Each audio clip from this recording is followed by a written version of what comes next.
Yes, people, what's happening? Welcome back to the channel and welcome to another edition of 5 Things That We Learn, the show where I go through all the major talking points of the previous Chelsea game. And that game was Chelsea kicking off 2024 with a 4-0 win against Preston in the third round of the FA Cup. Very much a game of two halves. So before we dive into it, guys, make sure you smash the likes, subscribe to the channel if you're new around here, and as always, leave your thoughts in the comments. And let's get straight into the video.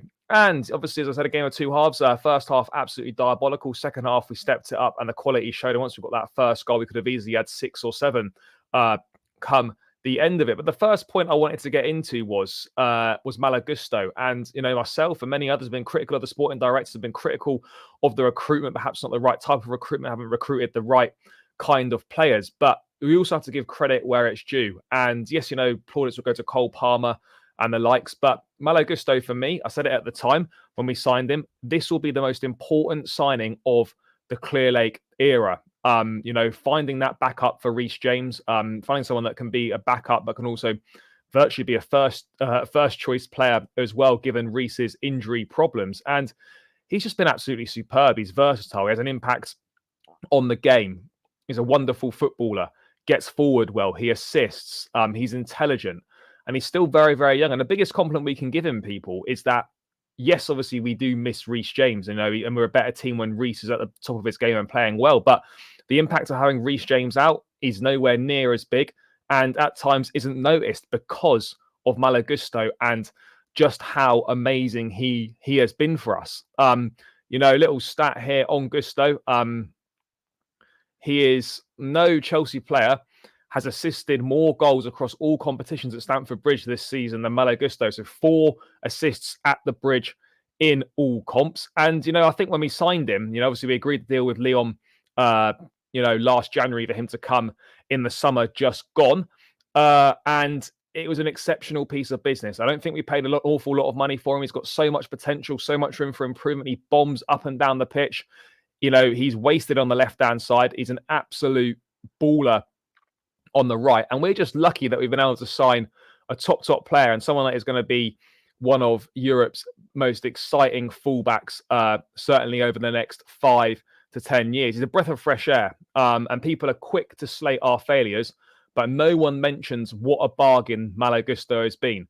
You know, and for me, best signing under the new ownership, especially for the price and knowing Reece James's injury problems. And the cross was absolutely superb for the Brozier header as well. It's a brilliant delivery for that yesterday.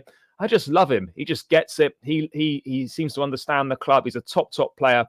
And yeah, fair play to him. Props to him, because right now, for me, he ranks up as one of the best right backs in the Premier League. And that's not even a bias. That's not an exaggeration.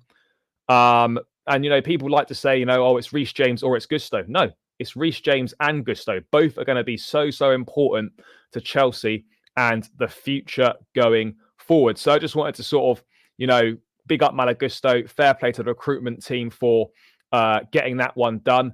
And he's just going to be a top player for us. And again, yesterday he was absolutely superb, and it is a joy to watch him. And it enables us to give Reece James all the time in the world he needs to take to get himself back up and running. The second point that I wanted to make, guys, we saw, I think Alfie Gilchrist, you know, took his opportunity and made the most of it. You saw him come on with a couple of cameo appearances against Luton and Crystal Palace to try and see the games out. You know, the crowd are taken to him. Obviously, one of our own coming through the academy, you know, getting stuck in, you know, old school skinhead haircut, black boots, you know, sort of a bit of a throwback player. And, you know, he absolutely took the most of his opportunity that he got yesterday, playing at right back. I think he played just over an hour. You know, we gave the opportunity to him. He made a couple of appearances on the bench, as I said, and he definitely impressed during his hour on the pitch for me. You know, it wasn't an easy situation for Gilchrist to be thrust into. You know, a game that you're not only expected to win, but you're expected to win it comfortably. But I think he rose to the occasion well. He did some fantastic bits of defending at 100%, and he looks composed on the ball.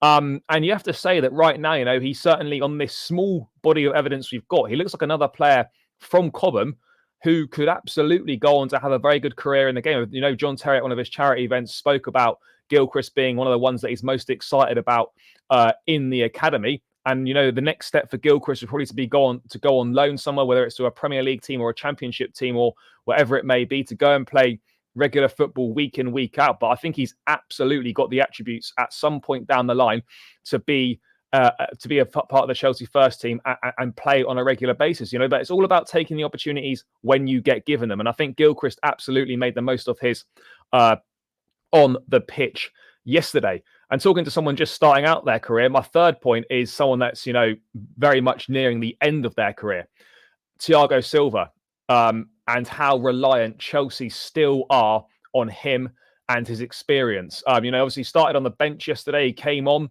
and he turned to Silva straight away as soon as we went 1 goal up. And it was clear to see why. We struggled to break down the Preston low block until that point. And, I think you can look at it as a move to inject some kind of experience onto the pitch, and then in defence to ensure, our side, to ensure we maintain the lead. Tried our best to keep a clean sheet, which we thankfully did, but we haven't done that very often. Not only did Silva obviously do that, but, he scored a brilliant header, it kind of from Cole Palmer's corner to pretty much secure the win. And it very much reminded me of Drogba's header against Bayern Munich in the 2012 final, whipped in a header and it kind of pushed into the roof of the net by the goalkeeper. And at 39, his leadership and experience are absolutely invaluable to this team. And I think we're at the point now, even if the guy's not going to play very much next year, we almost have to offer him a contract just to have him round the place. He's absolutely superb. The levels that he's hitting at this age, the importance to the team, and just how good he still is. We absolutely have to keep him around the place. I think it'll be a big, big mistake for Chelsea to not offer him a new deal at the end of the season. But we are still so reliant on his experience, and he still has a massive, massive role to play in this team. But what a superb player. He's been outstanding for us. And yeah, long may that continue for us. Superb player. What a guy. What a player. My next point I wanted to raise is about Enzo Fernandez. Now, Enzo's coming for quite a lot of criticism this season, not living up to the price tag is what people like to say. He obviously got a goal yesterday. He's been out, missed the last few games with some sort of hernia issue. But I thought again yesterday he was good. Particularly second half, he certainly improved. Gets his goal.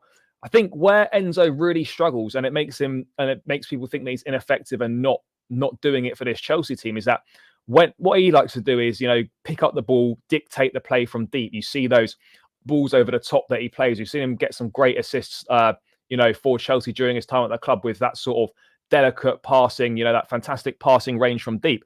The problem yesterday, particularly in the first half, was that Enzo would get the ball from deep, he'd look up, and there were no options. Mannequin football, no movement from the fullbacks, no movement from the wingers.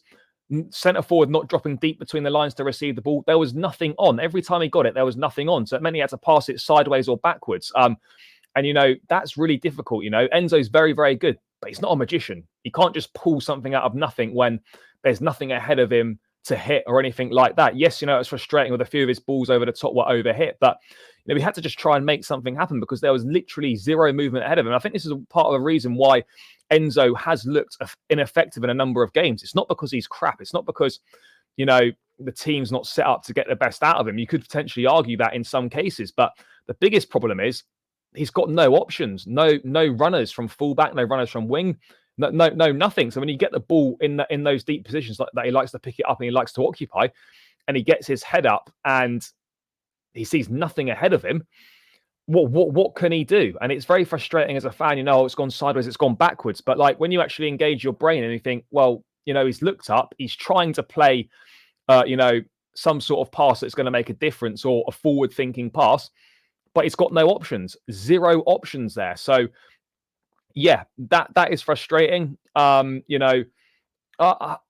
think he's going to absolutely be a success at Chelsea and be a superstar going forwards. But, there are a few things that he needs to refine in his game. And I think his teammates and the way the team operates needs to improve if it's going to allow Enzo to allow us to get the best out of Enzo. Because right now, Pochettino's not been able to get the best out of him. Obviously, deploying him higher up the pitch doesn't work. In that deeper role, he's so much better. That's where he's more comfortable. We just need to get more runners off the ball for him, more options. And I think you'll see a vast improvement in Enzo Fernandez's game and him having more of an impact on a game when he's got more options and more people are moving around the pitch to make life a little bit easier for him. My next point that I wanted to raise, and my final point that I wanted to make, was that despite, us still struggling in the league this season, sitting 10th, we very much underperformed. The domestic cups can absolutely still make this season a success and a very valuable one for us. Yes, we've underperformed in the league again so far this season. And, it's not really been the turnaround that I think Chelsea, the fans, and Poch himself were obviously hoping for. But, look, we're in the semi-finals of the Carabao Cup, a favourable draw against Middlesbrough. We're into the fourth round of the FA Cup. We're going to wait and see who we get. Winning silverware, or at least making it to Wembley, can still make this a very, very valuable campaign for this very young and inexperienced side. And certainly one that in years to come could be looked back upon as crucial to the future success of the team. Yes, the domestic cups are always important, but when we're not fighting at the top end of the Premier League, when we've got no European football, they take on even more importance. And that's why I'm glad, that in every single round of the Carabao Cup, we've gone very strong. In the third round yesterday, yes, with injuries and stuff, we've not been able to make as many rotations as perhaps we might have done, but he's always gone strong in the cups. The cups are there to be taken seriously. We haven't won domestic silverware since the FA Cup under Antonio Conte about 5 or 6 years ago. Now, and we are very much overdue. We lost 3 FA Cup finals in a row a few years back. We've lost our last 2 Carabao Cup finals we've been in. So this is absolutely like this. The cups can make or break this season. Just because we're struggling in the league, if we can win a cup, or dare I say win both, then this season becomes a very valuable one, and the outlook on it is very, very different. So by the end of this month, we could be Carabao Cup finalists, and we could be in the 5th round of the FA Cup. So all is not lost in this season. Yes, it's still big ifs and buts at the moment, but with 6 wins out of our last 9 in all comps, despite the performances not being convincing, we are finding a way to win. And right now, for us, that is the most important thing. But yeah, guys, that's just 5 things we learned from Preston versus Chelsea in the FA Cup 3rd round on Saturday evening. Let me know your thoughts in the comments below. As always, smash the likes, subscribe to the channel if you're new around here. I'll catch you again in another video soon. I'm out. Love up the Chelsea.